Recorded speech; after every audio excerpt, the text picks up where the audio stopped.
ആ സേവകന്റെ യജമാനൻ മനസ്സലിഞ്ഞ് അവനെ വിട്ടയക്കുകയും അപ്പോൾ അവന് കട വിളച്ച് കിട്ടി, അർഹത കിട്ടി. അടുത്ത വചനം എന്താ? അവൻ പുറത്തിറങ്ങിയപ്പോൾ ഈ അർഹത ഇവൻ കളയുന്നുണ്ട് പിന്നീട്.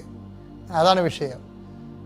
ഓക്കെ, അർഹത പലർക്കും കിട്ടും, പക്ഷെ കൈയിരിപ്പ് കാരണം അർഹത അവർ കളഞ്ഞെടുക്കും. അവൻ പുറത്തിറങ്ങിയപ്പോൾ തനിക്ക് 100 ദനാറ നൽകാൻ, അത് നിസ്സാര കാശാണ്, 100 ദനാറ് തരാനുണ്ടായിരുന്ന തന്റെ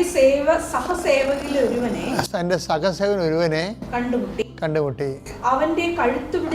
അവന്റെ കഴുത്ത് പിടിച്ച് ഞെരിച്ച് കൊണ്ട് അവൻ പറഞ്ഞു, എനിക്ക് തരാനുള്ളത് തന്നു തീർക്കുക. മറ്റേ താലന്താണ് 10,000 സ്വർണ്ണമാണ്. ഇത് വെള്ളി നാണയമാണിത്. 10 വില കുറവാണ്. 100 വെള്ളി നാണയം.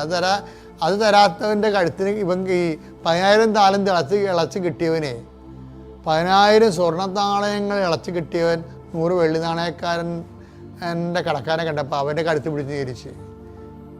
അപ്പോൾ ഈ കയ്യിരിപ്പാണേ.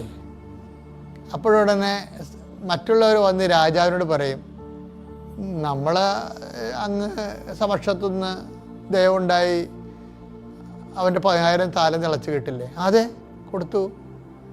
അവൻ പുറത്തിറങ്ങിയപ്പോൾ അവന് 100 വെള്ളി നാണയം തരാനുണ്ടായിരുന്നു, അവൻ്റെ കഴുത്ത് ഞെരിച്ചെന്ന് പറയും.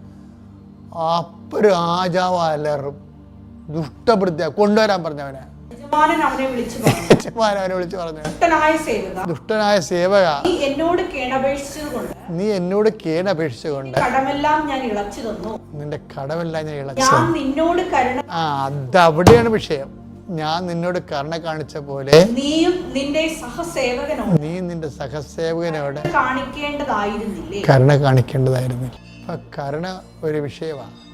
നമ്മൾ കൈപ്പറ്റുമ്പോൾ തന്നെ മറ്റുള്ളവരോടും കരുണ കൊടുക്കണം. നമ്മളെല്ലാവരോടും കരുണ വാങ്ങിക്കും. നമ്മുടെ മേലാളന്മാർക്കെന്നെല്ലാം കരുണ കൈപ്പറ്റും. കീഴാളന്മാർക്ക് നമ്മൾ കരുണ കൊടുക്കത്തില്ല, താഴെയുള്ളവരുടെ കൂടെ. അതൊരു വല്ലാത്ത പ്രശ്നമാണ്. ഇവനെന്ത് ചെയ്യുന്നറിയുമ്പോൾ ഇവൻ ആദ്യം കരുണ കിട്ടി, ആ 10,000 താഴെ ഇളച്ച് കിട്ടിയവൻ അവന് ഉള്ളത് കൂടി പോയി. അർഹത കിട്ടിയവൻ അർഹത നഷ്ടപ്പെടുത്താൻ. നിങ്ങൾക്ക് പണ്ട് ഇതിനേക്കാൾ അർഹത ഉണ്ടായിരുന്ന ആൾക്കാരാണെന്ന് ഓർക്കണം. നിങ്ങളുടെ കയ്യിരിപ്പ് കാരണം അർഹത നഷ്ടപ്പെടുത്തിയതാണ്. നിങ്ങൾക്ക് എന്തെങ്കിലും ആനുകൂല്യം കിട്ടുന്ന കാര്യം വരുമ്പോൾ നിങ്ങൾ ദൈവത്തെ മറക്കും.